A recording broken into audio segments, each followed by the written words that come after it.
Having arthritis and joint pain made a lot of traditional exercises and traditional fitness programs really difficult for me to do, especially years ago when I was first diagnosed with inflammatory arthritis. And this made it very difficult for me to know how to progress in fitness, how to get going in fitness, and how to safely train without making things worse. And that's what happened to me early on.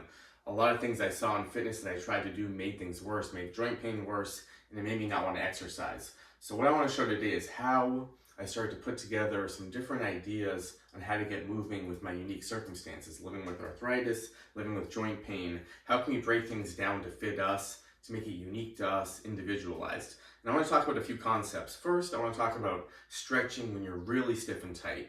Extreme stiffness and tightness, that can be different day to day, right? We're dealing with different levels of tightness, especially when we wake up. So I wanted to show my techniques and what I adopted over the years, because firstly, traditional stretches, say a traditional yoga stretch like the hamstring stretch you can do standing, or even the hamstring stretch you can do on the ground, can put a lot of pressure on the joints, on the low back. If you're really tight in the hamstrings, we start to use other muscles to try to get into that range of motion, and we stop stretching the hamstrings and maybe we start pulling on that low back. So I had a hard time. I would try yoga, which a lot of it felt good, but going to different yoga classes seemed really challenging for me because I didn't have the range of motion and I didn't have the ability to hold these stretches for long periods of time. It really hurt my joints, especially that side joint and the low back. So what I did, I tried to break down stretching per muscle group, kind of. When you think about the hamstrings, I tried to break this down first, where I would just stretch the hamstrings. I would bring mobility, keeping tension on the back of the leg. I would straighten out my leg, so I would just feel the hamstring here, flat back, so we're not messing with the joints here.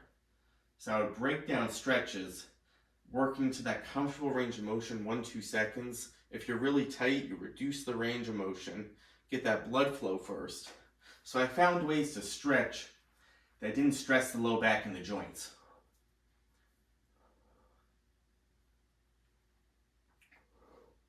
And I saw that I had some different tightness side to side.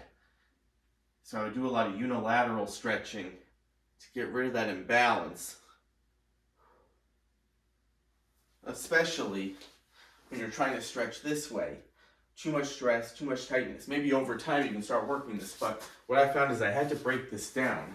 And when you think about range of motion with stretching, the common belief is, we want to really feel the stretch and go deep into the stretch like a cat-cow. We want to really arch our backs here. So maybe if you're in a yoga class, they're telling you to really work on that range of motion as hard as you can. Not every class, but a lot of what I saw in fitness early on was, if you want to stretch, you really should get into that stretch. Let's hold for a couple minutes. But that didn't work for me. So for something like the cat-cow, I'm reducing the range of motion.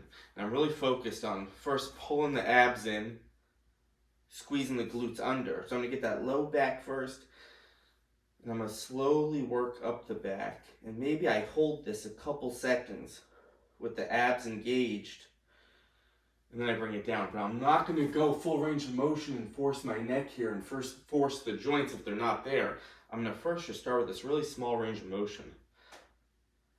And this is how I'd break it up for a couple repetitions. Maybe it opens up a little bit, or maybe I just stay there for say 12 to 15 repetitions. So it's more of a mild stretch, blood flow, circulation, and I'm more focused about getting my back moving piece by piece. So another thing is slowing it down so you can really feel these muscles break up.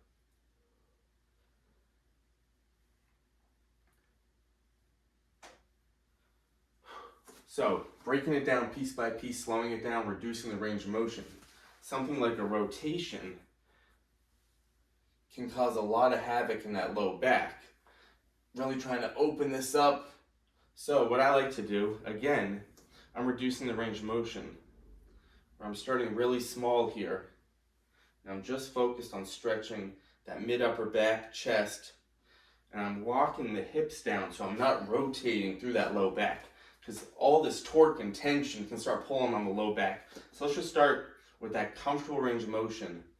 Mild stretch, reset, ease in. But before you start looking for more of a range, it's best to start here for a couple of weeks, reduce the range, 10 to 15 repetitions.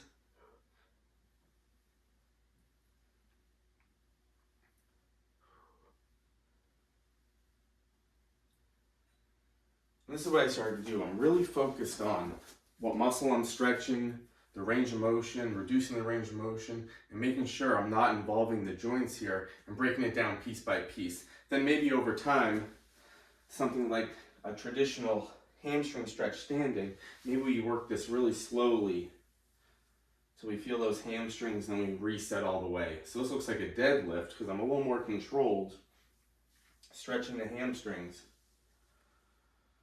I'm just gradually working into that range of motion, keeping the core tight.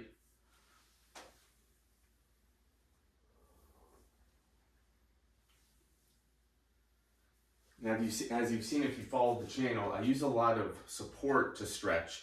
I use the wall for support to really get my back in, and then I can work a comfortable range of motion overhead. But with the back supported, I'm taking a little pressure off that low back. I'm trying to stay drilled in, so I'm just loosening up the back and nothing else. Core's tight. Low back as close to the wall as comfortable.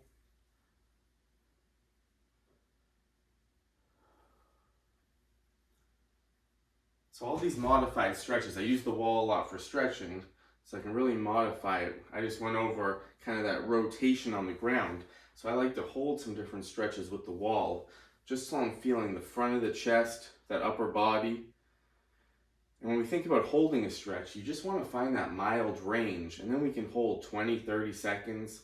But before you start searching for that range and you start twisting the body, getting the low back involved, find that mild range where we're just feeling it in those postural muscles. And then we can increase the time first before we start searching for that really too much range of motion.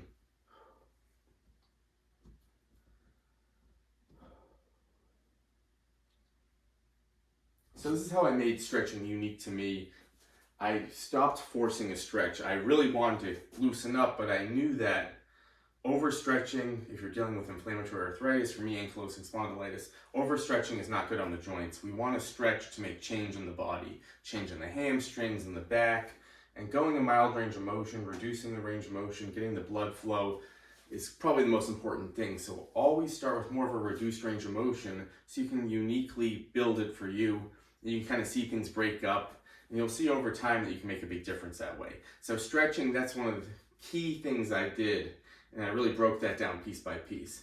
The second thing I want to get to today is strength training. It can be very difficult to strength train if you're really stiff and tight. So I like to use support a lot, use the ground a lot, use machines at the gym, use resistance bands, because what happens is we start compensating if we're too stiff in certain areas and we're trying to do a certain movement, we start compensating. And one compensation could be just a press overhead. You start pressing and you don't have that range of motion in the shoulders or in the back, so you start arching your back, and now we're just utilizing that low back here. So what I did for stuff like this is first, I used a lot of resistance bands. I tried to get the movement down first, say using a wall, where I can keep the core engaged, nice flat back, neutral spine, and I can start working on, say, an overhead reach using a wall first. So I could really focus on tucking the abs in, squeezing the glutes, and I'm working on pressing overhead. So I really started without weights, a lot of body weight stuff, just to get the motion down first before adding weights in. And I would use some resistance bands. Once I got the motion down using a wall, I would say get some resistance, and then I would press overhead with the band. But I'm really staying focused, feet are drilled into the ground, and I'm not stressing that back like I was with the weights. So if weights are too heavy and you're having a really hard time controlling it, we start compensating, we start using different muscles. Weights are great, but you really want to start in a way that's more supportive so you can get the motion down. And then when you add weights over time, once this feels pretty good, you can add weights to the mix. Start light, higher repetitions. but then you can start working on form and getting down that movement first before you're lifting overhead, but also really doing anything, a curl, a squat. We want to make sure we're not loading up all these things out of position. That's where kind of weightlifting can add more stress to the joints. But weightlifting is a great tool for the body. Another example is bench press, push-ups used to really bother my shoulders because I was dealing with a little bit of forward posture from ankylosing spondylitis.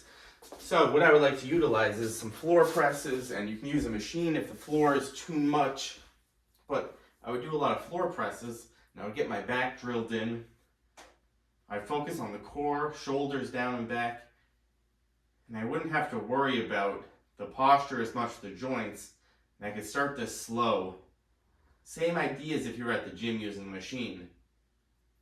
The floor stops my elbows, my shoulders stay back, because what was happening was if I was bench pressing, my shoulders would really round forward. I put a lot of stress on the shoulders. Here I can really focus on the core, the chest.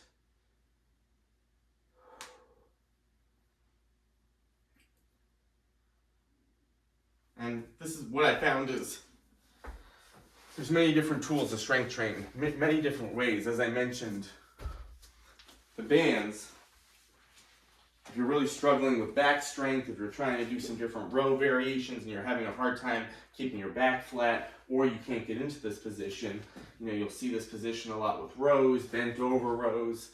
Maybe you just use a resistance band to start. Standing right between the shoulder blades, I'm squeezing the shoulder blades together, working that upper back. One of my favorite tools to loosen up the front of the body and bring strength to the upper body, but also you can use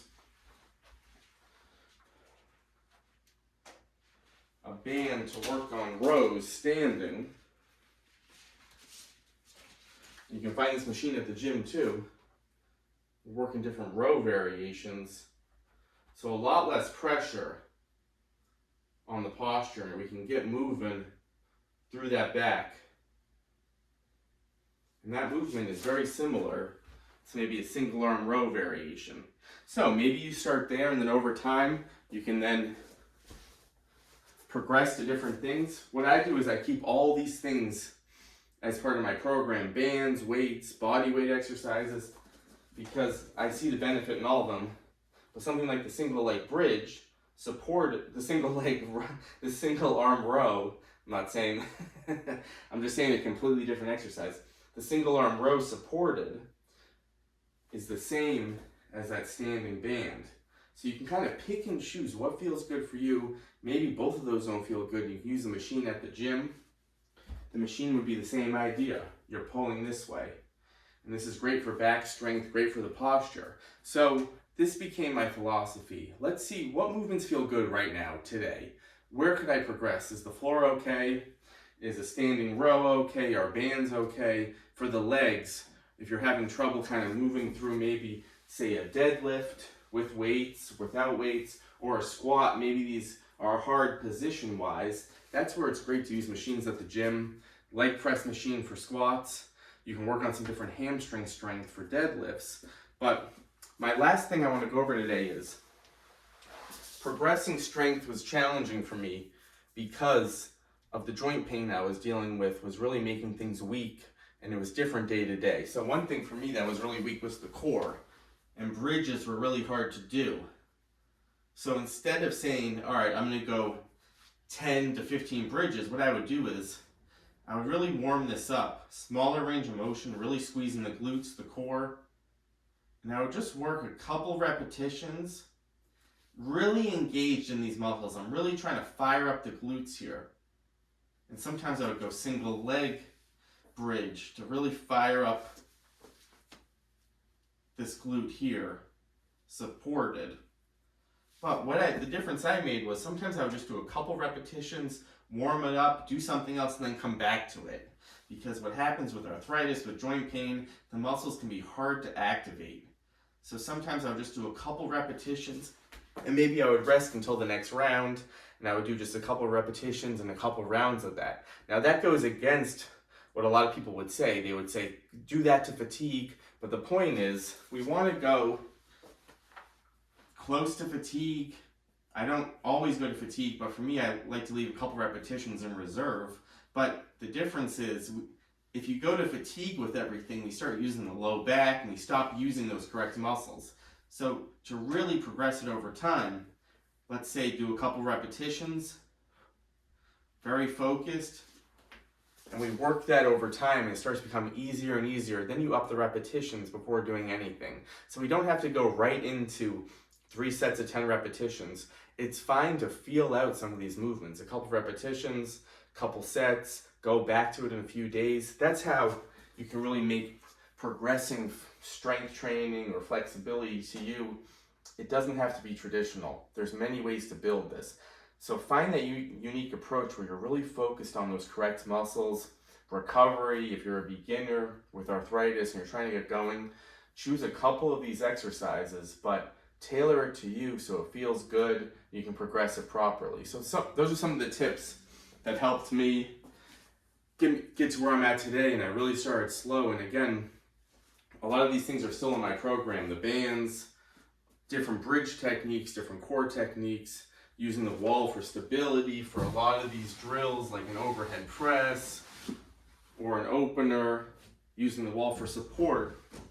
And this became my routine, progressing all these different movements in a style that met me. And this is how I like to go from one exercise to the next, so my heart rate's elevated a little bit, but tailor this to you. There's many ways to do it. Let me know if that was helpful. If you're dealing with arthritis, joint pain, and you're having trouble finding that right program for you, let me know in the comments, and I hope this is helpful. See you next time.